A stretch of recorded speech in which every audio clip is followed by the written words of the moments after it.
New at 6:30, we're bringing you in-depth coverage on a major new study on blood pressure. We first reported last week. Researchers say in some cases, lower numbers could save lives.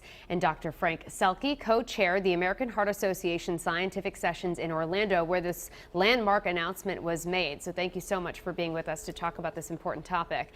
Now, the scope of high blood pressure is huge. It affects 1 in 3 Americans, and only 50% of Americans who have high blood pressure have it under control based on recommended guidelines. So tell us more about the current recommendations and how those are changing based on what you discussed last week at these sessions. Well, the current recommendations are blood pressure is lowered to below 140 millimeters of mercury.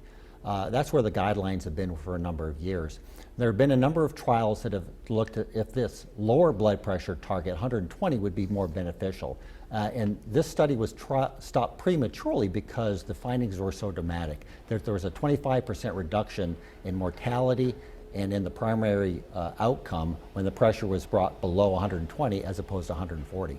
So up until now, doctors really haven't known how low we should go. So should we push the blood pressure down further to reduce events? And the guidelines say 140. So what should we be doing now based on this? Well, I think for the short term, we probably should continue to treat our patients as we have been to bring the pressure below 140.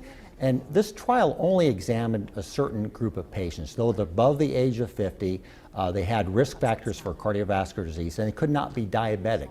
There was a trial that was recently published about a year ago, the Accord trial, which only looked at diabetic patients, and they used the same blood pressure parameters, and they really didn't find a dramatic difference. Now, this trial looked at only non-diabetic patients, again, a little bit more elderly, and they found this dramatic difference. So it really depends on what kind of patient or the subset you're looking at before you can make final recommendations. Now, of course, a lot of people who worry about their blood pressure take blood pressure medication. So is this going to change or make people take even more medication? Well, in this trial, those patients that had the target of 140 millimeters of mercury were taking on average just under 2 types of medications.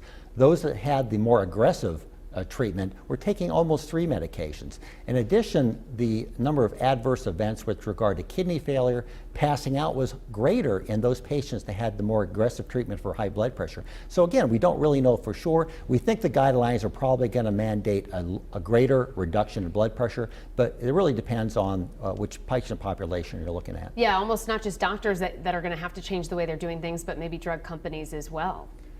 That's true. But you know, in this trial, relatively routine medications are used. It wasn't some new fancy medications, but the one that are ordinarily prescribed. Okay, Dr. Frank Sellke, thank you so much for being with us. We appreciate it.